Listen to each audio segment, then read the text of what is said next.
আমি কোথায় রে, আর আমার নবী কোথায়? কেমন সম্ভব? আপনারা উঠাউঠি করবেন না, কারণ আমার বয়ানের পরে আজান হবে। এখানে নাম, আল্লাহর হাবিবের রক্তের ফোঁটা জমিনে পড়ে যাবে সিদরাতুল মুনতাহায়। জিব্রাইল আল্লাহ অর্ডার দিছে, আপনি তাড়াতাড়ি যান।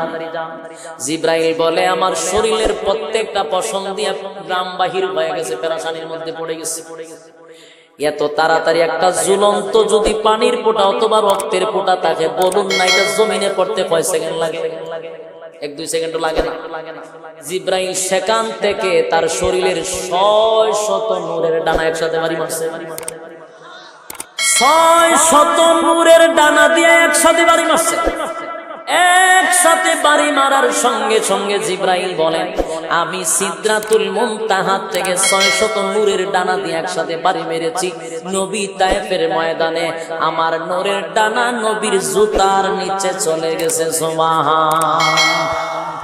এরে ভাই, আল্লাহর হাবিব এত রক্তাক্ত হয়েছে, এত ব্যথা পেয়েছেন, বারে বারে নবী বেহুশ হয়ে যায়।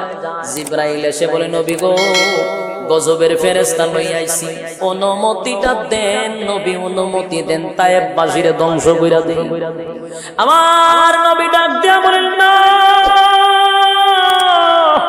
আরে জিব্রাইল, আমার আল্লাহ যেন রাগ করে তায়েফবাসীরে ধ্বংস কইরা না দেয় রে। তায়েফবাসীরে যদি ধ্বংস কইরা দেয়, বল না আমি নবী কার কাছে দিনের নামাত লইয়া যাইব।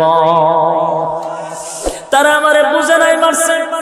ও ভাই, আমি শুধু আপনাদেরকে বুঝাইতে চাই, এত ব্যথা পাওয়ার পরে, এত রক্ত ঝরানোর পরে নবী বদুয়া